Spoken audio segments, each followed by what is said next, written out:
Have you got a story to share? We've got a platform. Share your story and make an impact.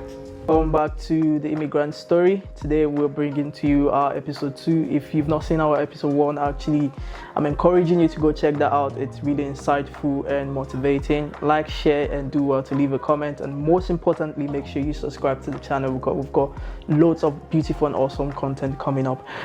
Today for episode 2, I remain your humble host, Samuel, and I've got the wonderful Sidra in our midst today, who's going to be sharing her story with us. Her story she has indeed shared with me. It's something I think everyone should actually listen, watch, and learn from.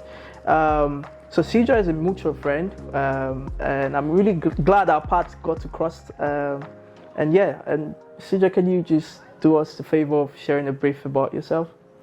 Firstly, thanks a lot, Samuel, for having me on your show and having me as a new candidate for yourself. And thanks to Rachel. So you guys must have seen Rachel in the last episode. Rachel and I studied together in our MBA. So I'm Sidra. My name is Sidra Qidwai. I come from India. I moved to the UK in 2019 for an MBA. I finished my MBA in 2019 itself, and then 2020 onwards I was on my placement year because my course had a placement year for 1 year that the university was sponsoring for us as a part of Tier 4 visa. So yeah, I've been here since then. I did some credit management and revenue management role with a media services company for about 2.5 years, and then I moved to BUPA last year. I'm working as a reinsurance accountant for them. Thank you very much. That's really nice, and it's so good for you to call out Rachel. I know she's gonna be smiling out. I'm sure she will. So yeah, I really want to know your motivation for like leaving your home country, because it takes a lot, leaving your family, leaving your friends, coming here, like starting a new life, trying to get a new identity and all of those. So I really want to know your motivation behind leaving your country and coming into the UK. Yeah, that's a very interesting question. So when I was doing my undergrad, when I was doing my bachelor's in commerce, I always knew that I wanted to do an MBA, but it was more of an idea then. I didn't know, where I wanted to do it from or which field I wanted to specialize in, basically.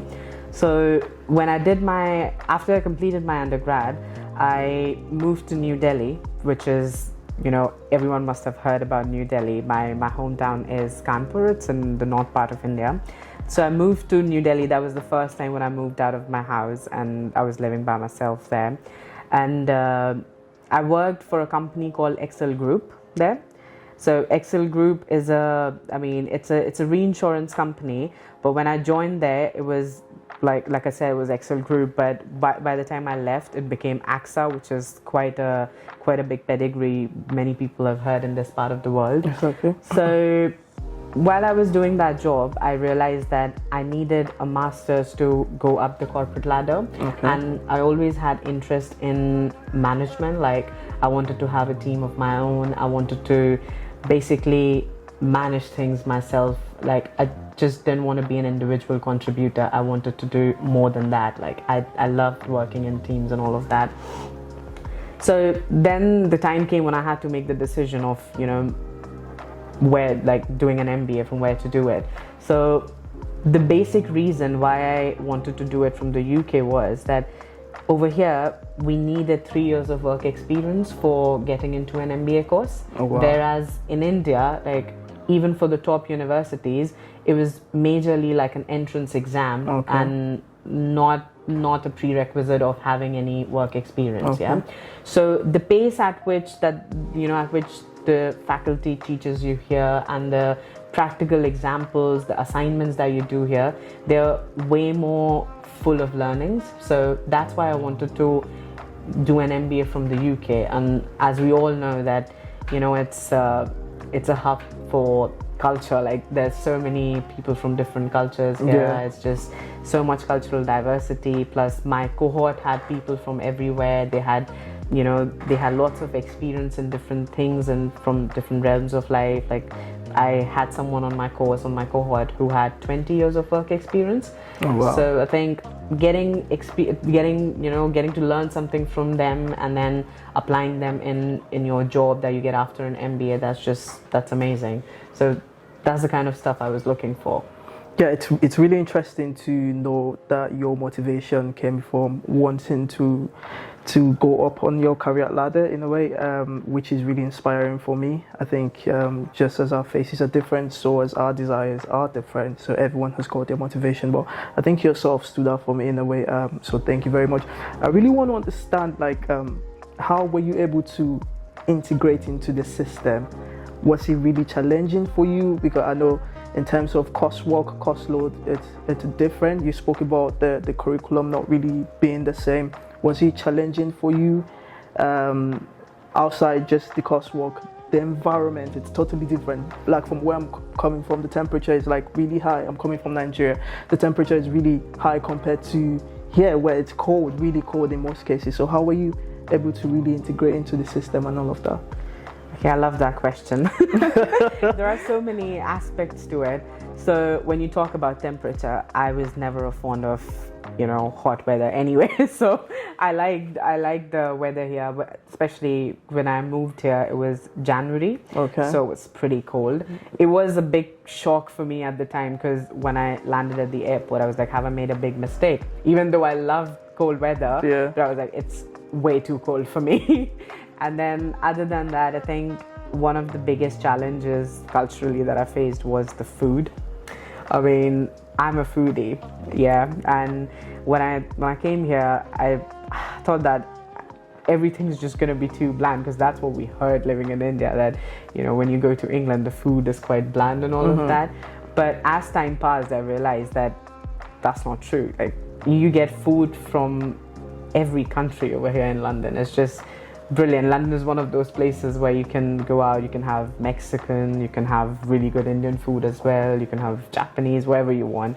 So yeah, but initially I would say for 9-10 months in the beginning, I had quite a lot of challenges with food and all that. I also lost a lot of weight because it was quite a lot of hard work going to uni, and I was living in North London and my university was in Kingston, so quite a lot of travel over there, and something that I'd never done because back at home, you want to go somewhere, you have a car and a driver, you can just do it yourself, Exactly. But over here, it's like, it's quite a hard work to get to somewhere, taking public transport and all of that. But I think all of that is worth it in the end. I feel it's a lovely country to be in. I really love London. I love living over here. One thing I would say is you really have to be open to different cultures. You have to be open to different nationalities. Like, one thing that I told myself when I moved to this country, that I'm not gonna have I'm not gonna have all Indian friends, Like, I love Indian people, this is my country, but I also like to have people as friends from different cultures, different nationalities. The diversity factor. The diversity is there, plus there's so much to learn from each other, Exactly. Plus also you get to travel with each other, to different countries. So yeah, be open to different nationalities and just basically learn by living, basically. Yeah. Great. That's really beautiful. Learn by living. So my next question is, we want to quickly jump into your career. So how do you think your experience back in India, how do you think that played a major role in helping you get a job here in the UK? Because I know most times people find it challenging in terms of getting a job because of no work experience, no UK work experience and all of that. So was that really a plus to you, or did you had to do something temporarily to build a work experience here before you get to your major company you're working with at the moment? Right. So when I was in India and I was working for AXA, I mean, that definitely helped me in getting the current role that I'm in, because that was reinsurance, and what I'm doing right now is also reinsurance segment. Okay. So obviously, if you have experience in a certain field, that always helps you in getting the next job, of course. But my second job, as in my first job when I came to the UK in London, my first job was at a media services company, and my role was completely different. I mean, it wasn't anything to do with reinsurance. It was a media services company. I was in their finance department, handling their credit control, credit management, revenue management, and all of that. So in that job as well, I learned a lot of things. It's just, handling different stakeholders, doing things in a certain timeline, doing the delivery as per the standards that your managers expect from you, adding value to your organization. So I learned all of that in that company as well. But definitely getting a job in reinsurance was something that was driven by my skill set plus the job that I had in India. So that definitely helped me. So let's talk about your temporarily part-time jobs you did. Yeah. Do you want to take us through the journey? Because I know most people don't just come into the UK upon completion of their uni. They don't just land a job instantly, or some are actually lucky to get a job before they even complete their uni. Yeah. And upon completion of the uni, they begin that job exactly. So was there any case of you doing some temporary jobs you were not really cool with? Those kind of jobs you do on your fun. Yeah, I get where you're coming from. I mean, so while I was doing my MBA, for initial 10 months, I didn't have to do any part-time job because I was lucky that I was living at my cousin's. I didn't have to, pay my rent and all of that. So for first 10 months, I didn't have to do all of that. But yes, when I moved out of my cousin's, I started living in Kingston. So before I moved out, I started looking for jobs, and I found a part-time job as a credit controller.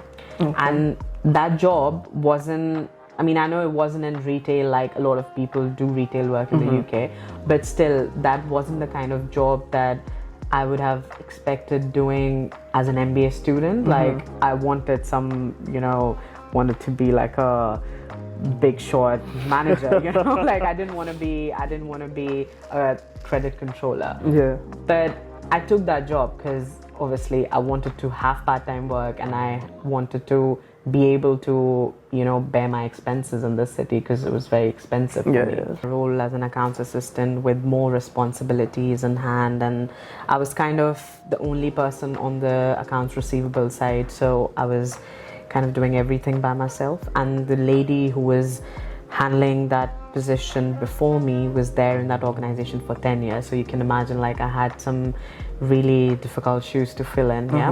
So, and this accounts assistant thing that I got from the media services company was only possible because when I was taking admission in Kingston, one of the biggest reasons why I chose Kingston over any other university in the UK was the placement year that they were offering. Okay. I also got into many other universities like Strathclyde, which had way better rankings from as compared to Kingston, but I chose Kingston because of the placement year. And that place, and I was right in my decision, and thanks to Allah that it all worked out for well. And so this placement year was something like that. If you manage to get an internship or you manage to get employment, then your tier 4 visa, which is the student visa, can be extended by 1 more year, and the university does that for you. You do have to pay a fee for that. At the time, I think it was about £1,200 that I had to pay for that. But it was still worth it. So I did that accounts assistance role for almost a year. So all of 2020, I was on my tier 4 visa, but working as an accounts assistant. I was getting a proper salary, but it was still not the salary that I would have expected to get as an MBA. Get my point? I get what you mean. So, but I just kind of stuck to it. I was like, I had hopes that I'll do something better, and I had the opportunity to do that, so why not learn new things, enhance my CV, and hone my skill set, and then apply for some other roles. Then anyway, that first year of that placement year ended, and and I was right about it, that I should stick to this job, because then my employer told me that they want to retain me. They like me as the credit manager. They want to retain me. So they kind of tried to look for other options other than sponsorship, because they did not have a sponsorship license, which was a really bad thing. But like, they started exploring more options that how they could do that. I didn't know, I wasn't aware that there was something else called a tier 5 visa, which is like, if an employer wants to hire someone but they do not have a sponsorship license, they can basically hire another company. There are 2 companies at the moment in the UK that are doing this. One of it was Isaac, that my employer used. So what Isaac does is, they would basically sponsor the candidate, but the employer would be the payer of your salary and everything. It's just the government of the UK have invested them with that authority to sponsor someone in the UK. So that's the route they took for me. I mean, I didn't have to do anything. They hired a lawyer and they found out the ways, which is, I mean, I had never even imagined that they would do all that for me. But just because I stuck to that role and I did my best in that role, I got that opportunity. So yeah, they sponsored my tier 5 visa at that point, and I worked there for 1 more year until last year, April 22. And that's where I felt like the salary is not something that I, that I want. Like, it's not something that's doing justice to the kind of role I do. Like, I was doing some like top class executives role. Like, I was doing a lot of work. Most of my time and my role was on calls with, commercial director in the company, like the managing director of the company. Most of my time was spent like that, and you can imagine I was still being paid as a fresher, which was not really something that I wanted to put myself through for a long time.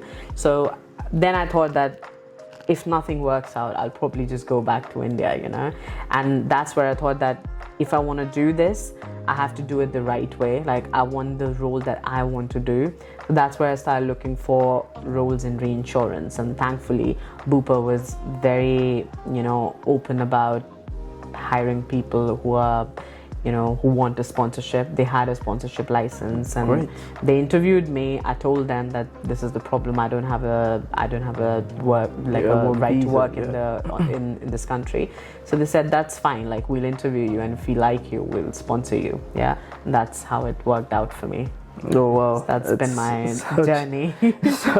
such a very, very interesting story. I think the tier 5 is something one has to look out for. So guys, I think this is actually an information for you to check out. Another thing is, I think you've had quite a very interesting journey and story so far. What is the most challenging thing you had to face during this whole process? Transition and visa, career, transitioning as well from one company to another, and how were you able to cope through this process? So I'll first talk about the biggest challenge. I mean, I come from a background where families mean a lot, and for me, one of the biggest challenges has been making a decision where I want to settle, like if it's the UK or do I want to go back to India. So when you live in the UK, I'm like 7,000 kilometers away from my home country. It's quite a big challenge every now and then to think about the things that mean a lot to me, things that I can just get past. And for instance, if I want to go back to my country, if I want to be there, live there for a while, work from there, I'll have to compromise the career that I have over here. Exactly. Yeah. So how I coped with that was, I try to go as much as possible to my country, and I also take one day at a time. Like, I don't really rush myself into making that decision of where I want to settle. Like, if I have the means and if I can travel back every now and then, I can be a global person, you see. I can be a global person, and I can sort of overcome this challenge that I think has been the biggest challenge for me. you know. So that's all. Great. It's really amazing how your experience back home has actually contributed to placing you in like the career sports you really want to be in. And I think that's one thing everyone should look out for if you're a potential immigrant wanting to get into a country. I think leveraging on your initial experience, it's a plus for you in getting really stable jobs here in the UK or probably other countries you're considering. It's actually been a very interesting conversation so far. I'm learning from Sidra, and her experiences just been motivating me to actually aspire for more. And it's really what this whole concept, this whole program, this whole show, it's all about. So I just want to quickly ask Sidra, do you think networking and connecting with people has actually helped in propelling you to where you are today? I think the answer would be a big yes. I guess this is one of the things, networking is one of the things that is taught to us even in MBA as a different module altogether. Oh, wow. So we had a module called Career and Leadership Journey. So it was more like a module that we did on the weekends. It was more about counseling us for having a good LinkedIn profile, you know, enhancing our CV, like writing the things that are really valuable on the CV, not just going on about what you do in your day-to-day life, you know. So LinkedIn has been very helpful for me overall, LinkedIn networking, and even networking outside of LinkedIn. When I was in uni, I used to, if I knew some professor, let's say, who's coming from reinsurance background, yeah, I would stay in touch with him or her, just so, you know, if the time comes, they can help me in, you know, lining up for an interview, or just help me in general. Maybe they can give me some sort of mentorship, yeah.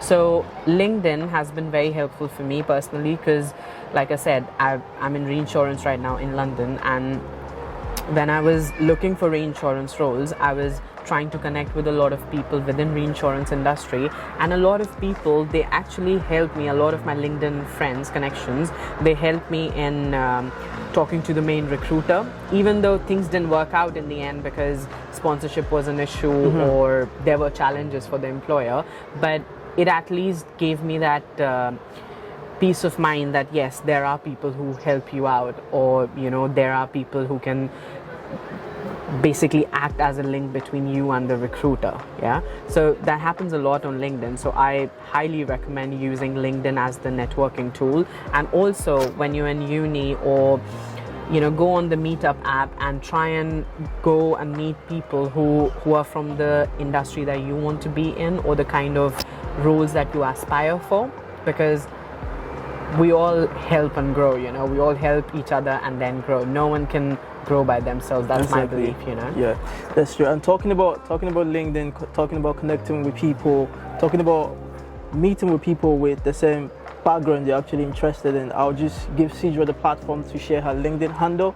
If anyone wants to connect with her, if you're in the same career direction, if you want to connect with her, probably she can help out in one way or the other. So Sidra, can you just share your LinkedIn handle with us, like your name on LinkedIn? So my name on LinkedIn is just Sidra Qidwai, and I have a picture from the lounge in my university, so you can find me there. I'll also share it with Samuel, so he can maybe upload it with the video, and that's going to be displayed on the screen, so you can just easily access it as well. Yeah. So, and coming back to the LinkedIn point, I think, so I know a lot of recruiters who work for really good recruitment agencies in London, and they've been, so what I did was, when I got in touch with them, I just tried to keep in touch with them every now and then, like just saying a hi to them on LinkedIn, or asking them how things are, how the market is moving, are there new are there new opportunities coming up very quickly. So they sort of this whole process really helped me, because now whenever something new comes up or any new opportunity comes up, I am on their list, and they would contact me. Like if they know any employer that is okay for sponsorship, they would give me a call first. I'm on their list first instead of anyone else. So that really helps me, I guess. That's really great. And so you see, there's so much reason why you should reach out to Sidra. I mean, I hope I can help. Yeah. So just a quick one. So I want to ask, as an immigrant in the UK, so has this whole experience really helped your personal growth? How has this whole experience changed you personally? Do you mind sharing that with us? Because I think being here for 3 years, and for me, you've actually grown. Listening to your story so far, I can perceive growth from it. So how's this whole experience helped you in your personal growth? So I think when you ask about personal growth, I feel these past 4 years have been full of learnings for me, and I've become a better professional. I've become obviously I've grown older as well, but I've learned a lot from my experiences in this country. I think one of the best things that I've experienced in these 4 years is, the ability to express yourself at work over here. I mean, the ability to be yourself at work. That okay, if I like wearing a jeans and a t-shirt to work and my performance is going to be equally good, I can do that in my company. They encourage me to be who I am. Overall, for my growth, it has been really good. My personal growth, of course, I've done a lot of things that I never thought I would, living by myself in a different country, being able to cook by myself. I never even knew how to cook before coming to the UK. All I could make was probably some eggs, and a pack of noodles. But now I can cook everything. Like, I talk to my mom on the phone and she guides me and I can cook everything. Plus, this whole feeling of being independent, earning your own money and being able to make decisions to travel here and there, going back to my country, surprising my family with small things. I think it's all a part of personal growth. So these are all the aspects that I would like to, that I wanted to cover. And I really cannot agree less, because I've actually seen some of those replicate itself in my life as well. Being in the country for, I think this is going to be 3 years. How I literally transitioned from one phase to another. The thing is, I don't really see success as one very big thing. If I can really achieve this within a short period of time, no matter how small, I see that as a personal goal for me. So yeah, I can really understand what you say. Another thing is, this might be funny, but do you think definitely, I know I've gotten this answer, this response from our conversation so far, but I just want to ask the question: are there any specific opportunity or experience that you feel you would not have had the opportunity if you stayed back in your country? Well, definitely, I wouldn't have been able to be a part of an organization where I love the culture. Because it's not a problem that is within an organization in India. It's in a lot of organizations there. So it's like a problem everywhere. So I'm just saying that if I hadn't moved here to the UK, I would definitely not been able to experience what I'm experiencing today in my current organization, or even in my previous organization. The way I had the flexibility to work, plus the quality of work definitely is very, very good. And it also gives you a sense of importance in terms of the value addition you're doing to the company. You can see that your ideas are getting implemented into, or maybe I should say that your ideas are basically aligning with the company's mission and vision. Like, you can see that. So how else would you feel important about it? This is how you feel important about your work, right? Yeah, like, you don't want to be a tiny part of a very big organization. Of course. You would want to see your ideas and your efforts actually being reflected on company's performance, Exactly. So that's the kind of thing that I like about working in the UK. Everyone is important in the organization. No task is small or big. No one tells you that, hey, you're a part of a very small team. What are you doing here? No. You have to showcase yourself as someone that, who is important, and you have to have a sense of ownership in your company. You can't just do something and, fall back on others to now do the corrections for you. You have to be responsible for the things that you're doing. True. I understand that Indians obviously have got a very huge cultural background. So how do you preserve that culture in a foreign country? you know, the country that it's not like where you're naturally originally better from. It's sort of different on how things are operated there. So how do you preserve your culture? Is there like a sense of community or something? So probably other people coming from India will get to understand, oh, something like this does happen here as well. So definitely, I think this is like a perfect place for me to live in. So how do you tend to like preserve your culture and all of that? I mean, while you were asking me that question, I was thinking about something funny. I mean, maybe I'm lucky that I'm from India, because in London you have so many Indian people that you don't really have to make a lot of efforts to preserve your culture. I mean, sometimes when I go on the tubes, when I go on the trains and all, I'm like, can there be any more Indians over here? Are there any Indians left in India? It's just kind of funny. But yeah, on a serious note, I think the biggest thing that I do in order to preserve my culture is just to do the things that are done in my culture. For instance, I mean, I come from a Muslim family. I follow Islam, so there are a couple of festivals that are celebrated within our family. But I also come from a family where, you know, my dad has always had friends from different religions, from different communities. So we've always kind of celebrated everything. So what I do in this country is I just try and celebrate those festivals.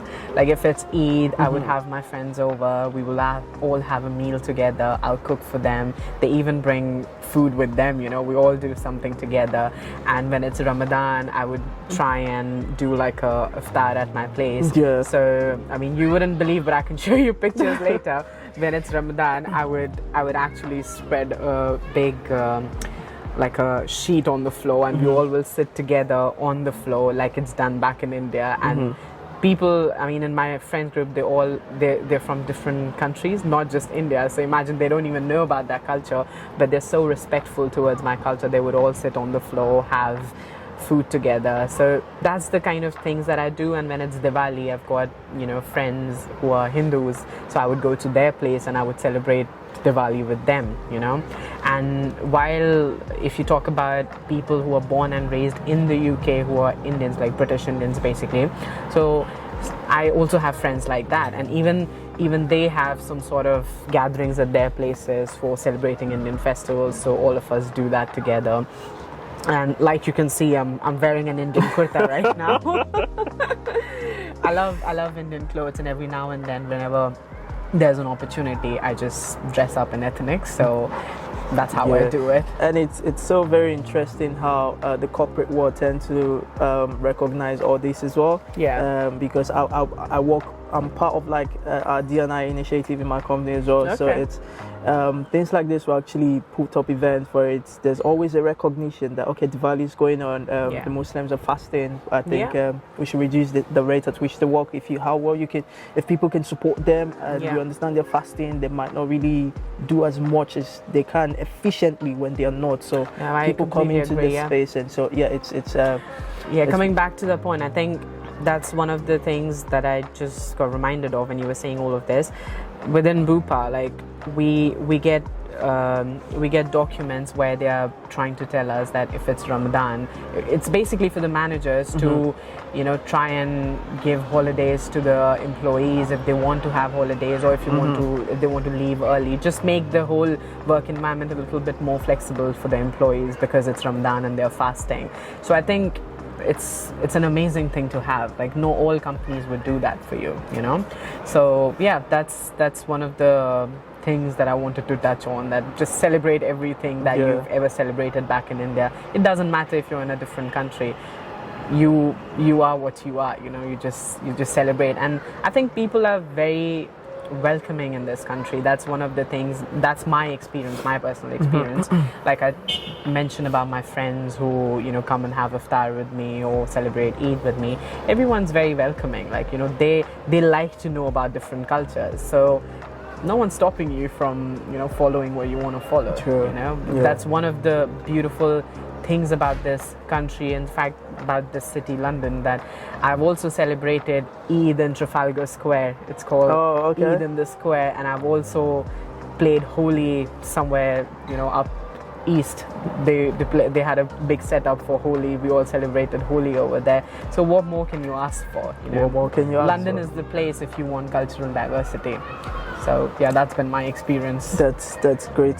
Touching on this is just giving me a good sense of your social life in a way as well. So what does it? All work and no play make Jack a dull boy, and was standing behind the beautiful Wembley Stadium.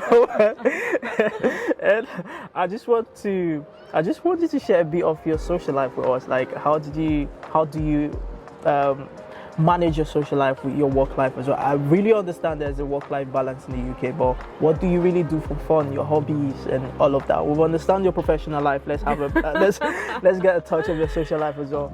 So I mean, I think this is something I've got from my dad. Like, he was a very charismatic person when it came to having friends and having social life. So that's one thing I've got from him, and I make friends very easily. So that's sort of a blessing, really. So in my free time when I'm not working, and after 5 o'clock, typically, like my work hours are 9 to 5. Yeah. But, you know, sometimes I finish by 5, sometimes I'm working later. But whenever I'm free, I would basically go out with my friends, like hang out in central London, just go and have a walk over there, click some pictures, have some good food, try new food places or whatever. We also like to attend concerts and all, and during summertime, obviously. So last year I attended a couple of concerts. This year I attended a couple of them. Then we just hang out in the house because we've got a nice apartment here. So we just, you know, all of us sit together in the apartment, play some card games and all that. Sometimes we just, you know, sometimes we do nothing. We just literally sit in the park and just have some drinks and just chill, all of us together. Yeah. Great. I think this has been a really interesting interview for me. But just to sum it all, taking from your experience so far, what advice can you give to immigrants? It might not necessarily be coming into the UK. I know this is tailored to the UK in a way. Yeah. But I think the advice or the conversation so far, it's kind of something that can be implemented in terms of experience in other countries as well. So what advice do you think you can pass across to other immigrants who are looking at coming into the country, or who has been in the country and might not know what to do? So what advice have you got for them? So when I think about your question, I think there are 2 segments that come to my mind. One, when you come as a student to this country, and one when you become when you start working somewhere, when you start working in a corporate or wherever. So I think as a student, like, some of the things that really helped me were being proactive in your cohort.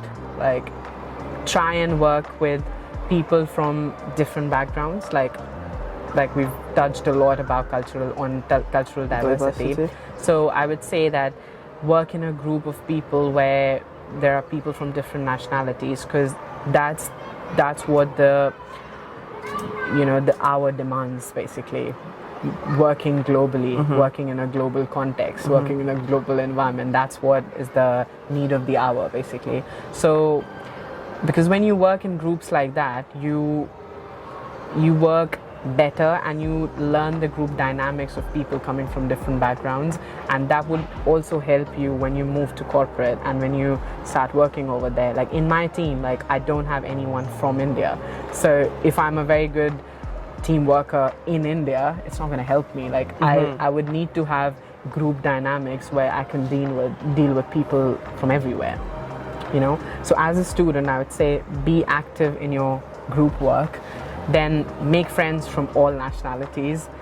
Go out as much as possible, like hang out in London. Also use this opportunity as a stepping stone for your social life, because many people who come to London to study over here, one of the biggest reasons for them is to have like a good life here in London. So do that, but also have a good balance between what your goals and objectives are and where you want to be socially, you know, because sometimes social life also helps you in becoming a better professional, you know.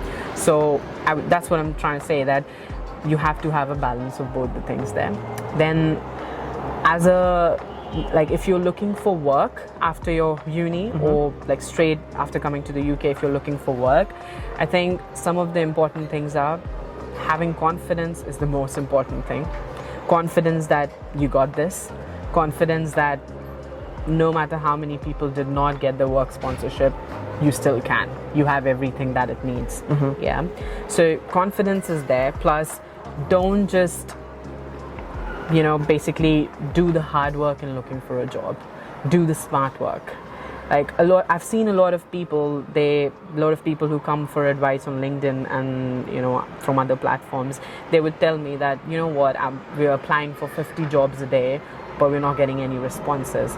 I think applying for 50 jobs a day is important. Do that, but also at the same time, if you're not applying in the companies that have a sponsorship license, it's not going to help you, because we immigrants, we need to be applying with employers who can actually sponsor your stay in the country.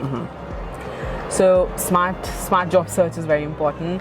Then don't just stick to one job portal. Like don't just apply on Indeed, don't just apply on Reed. Like find out about various job search portals, because some of the companies hire Indeed as the agency, some of the companies would hire, let's say, MagnetMe, or there are other Glassdoor or some other places. They would have other agencies, because every agency charges different amount of money from these companies. So it just totally depends on which agency they're going for. So you might not have like a lot of job openings on Reed, but maybe you have a lot more on MagnetMe or some other places. I mean, it's been 4 years since I actually looked for those job search portals, but if you go on the internet, you'll find a lot of those job search websites.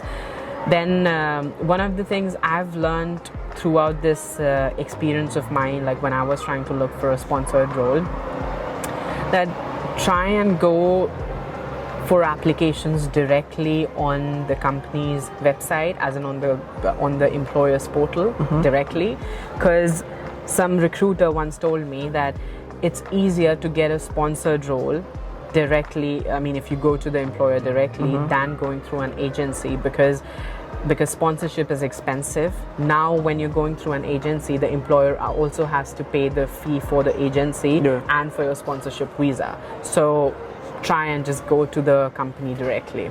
Yeah, that's something that really helped me, so do that. Then next thing I would like to cover would be have LinkedIn Premium. LinkedIn Premium really helps, because I like the AI that they use in LinkedIn Premium. So they tell you about the roles where you are the top applicant, where you're in the top 50% of the applicants. So I think that's the benefit of AI in today's world, isn't it? So when you apply for those roles, at least your CV would be seen by the employer. It's not like a dead-end application where no one is even going to see your application. Exactly. So that's something very important. Having LinkedIn Premium is definitely important. Then these are some of the facts. Then obviously around the thing is that you have to be positive. Like don't lose hope. So guys, we've come to the close of our episode 2. I just want to say a really big thank you to Sidra. You've been so your story has been really, really motivating to me, and I believe it's going to be the same to our audience out there. And thank you for welcoming us into your home to have this. Your home is really beautiful. Thank you. Hope to come visit personally someday again. Definitely, we have to catch up. Definitely. So guys, do well to like, do well to share, do well to leave a comment, and do well to subscribe. So up until the next episode, keep on watching. If you've not seen episode 1, please go back and see episode 1. It's really interesting as well. So guys, thank you very much. Endeavor to share your story and make an impact. Bye. Bye.